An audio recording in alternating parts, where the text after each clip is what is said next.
Minasan konnichiwa, and welcome to the Board Game Dojo's Import or Not series, where we take a look at games from Asia and let you know if they're worth your hard-earned money to import or not. I come to you standing in front of a wall that clearly needs some decorations for you to look at while you watch me talk, to talk to you about one of our most anticipated releases from Essen, Saashi and Saashi's new roll and write, Newsboys, which is all about developing your own paper route, but also making sure that you go on strike enough so that you get paid what you deserve. Was this game worth the hype and the long line that I waited in to get myself a copy? Is it worth your hard-earned money to import this from Japan? Let's take a look at Newsboys. This is Board Game Dojo's Import or Not.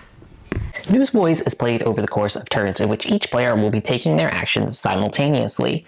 The turn begins by flipping over the top card and then everybody rolling their own dice. The icons that are on the cards are shared by everybody, and everybody will be able to choose those icons. But the dice that you roll are your own private dice, and only you can choose those icons.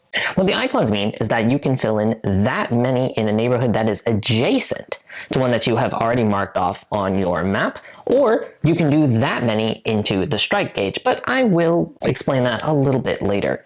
The question marks mean that you can pick an icon that you neither have on the cards or that you didn't roll. So in this case, you can see that we do not have blue, so the two question marks would equal 2 blue, which I think actually sounds like a pretty nice idea.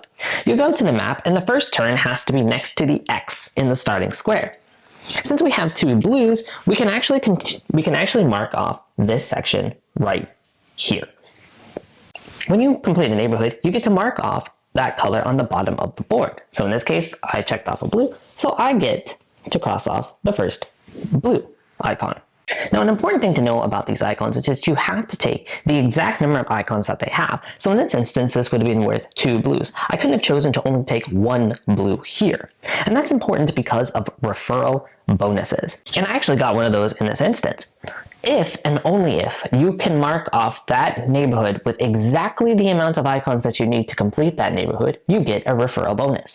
The referral bonus can be used to either mark off a spot adjacent to something that you've already marked off. It doesn't need to be adjacent to the thing you just marked off. Or it can add one to the strike gauge, which is right here. And since this is the second time we're talking about the strike gauge, let's get into what that is. The strike gauge is an important part of this game, and that is the other choice in what you can use for your icons. So instead of taking 2 blue, I could have marked off 2 spots in my strike gauge. And this is important because along the strike gauge line is different point thresholds.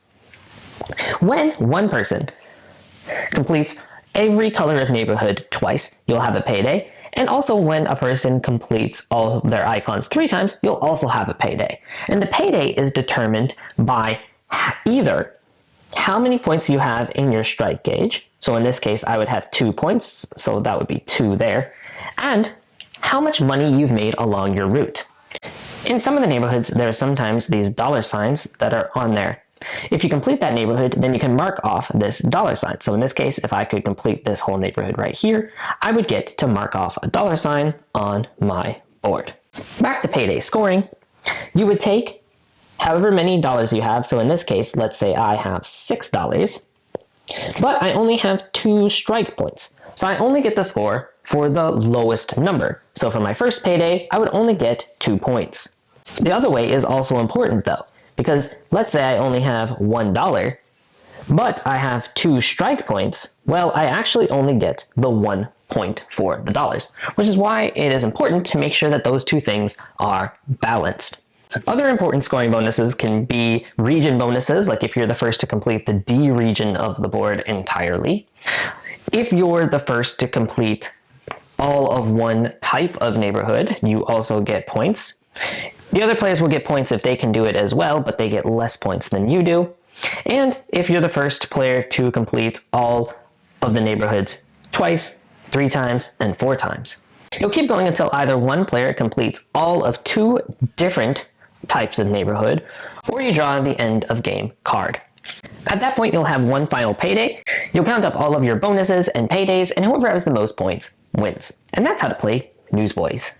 Expectations are such a weird thing. They rear their head a lot when you're trying to think if you liked a game or not. And as much as I wish that I could tell you that I was a super talented reviewer that could review all games in a vacuum without thinking about anything else from the publisher or any other games in its kind of field, I just can't do that. And so it is in that kind of headspace that I can tell you both at the same time that we think this game is good and that we are also a little bit disappointed in it. Let me try to explain. We at the Board Game Dojo have liked quite a few of Saashi and Saashi's offerings, and like other Saashi and Saashi fans, there are just certain things that we look for in their latest titles. One is Takako Takarai's awesome artwork, that at this point I think you know if you like that art or not, but for us and other fans who do like it, it is here and it is prominent, so that's a good start. The second thing is that the mechanics in their games tend to be solid, if not also interesting, or using these mechanics in a way we haven't seen before. And that one is also here as well. I like the fact that there are both public and private icons to choose from, and I also like the fact that they combined both a flip and write and a roll and write in this title.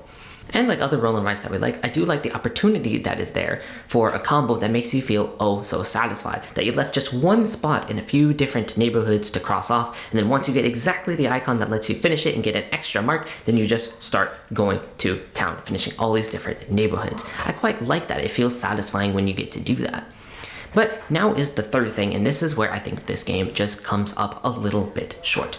Something that we have come to expect of Saashi and Saashi is awesome thematic integration, even if it's a thing that we wouldn't really think about would be in board games, like standing in front of an elevator or taking a picture. They have found a way to make the mechanics and the theme come together in a way that that game could only have been that theme.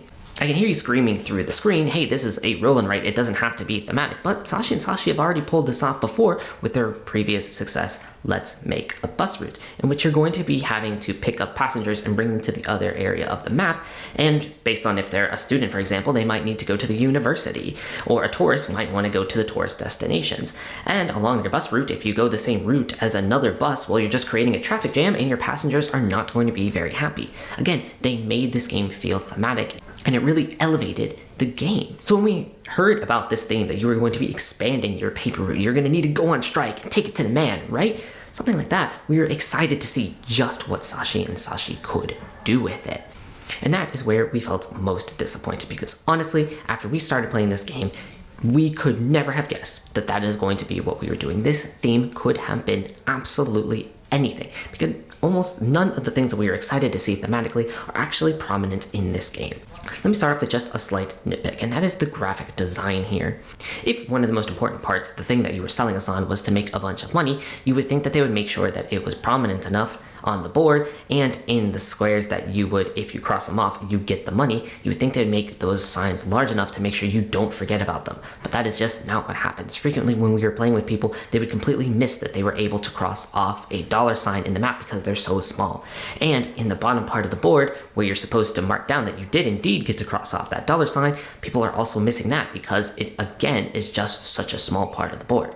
I think it is mostly due to the fact that they were trying for the small box size, and I can commend them for that, but it shouldn't mean that you are sacrificing the fact that one of the main ways to get points you might just forget to do in the first place. And speaking of points, that actually leads me to my next point, because if you focus in on what we were excited for, the earning money and going on strike, if you focus solely on that, you are going to lose. The way that points are divvied up just doesn't lend itself in favor of if you're going to focus on what you thought this game was actually supposed to be about. No, this game is all about what you've seen in other roll and writes. It's all about finishing all the colors and getting that bonus before everybody else does. It's about filling in the neighborhood and that region of the board before anybody else does, so that you get more bonus points than they do for completing that achievement.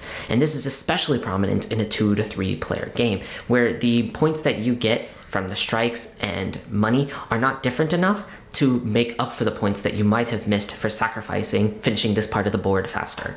Now, it does become more apparent in the 4-player and the 1-player games, where I think that this game is actually the best at. I think we call a 1-player game a solo game, and I don't know why I said it like that. In a 4-player game, it is much harder for one person to get multiple of those bonuses, and so the difference that you have between how good of money you make and how much you're striking makes a bigger difference. But yeah, in a 2 to 3 player game, you're almost never going to see that difference be able to pay off. Well, I'm kind of being nitpicky. There is one other thing that I want to bring up for you, just so that you know if this game is worth it for you or not. And that is that luck really does come into play here. Because everybody does have their own private dice, there are people that are just going to get luckier and get the icons that they need when they need it. And there's no way for you to be able to get the same kind of luck. Now, of course, there are going to be certain games where that feels really good, but there are also going to be games in which you say, I don't know if there was anything that I could do about that.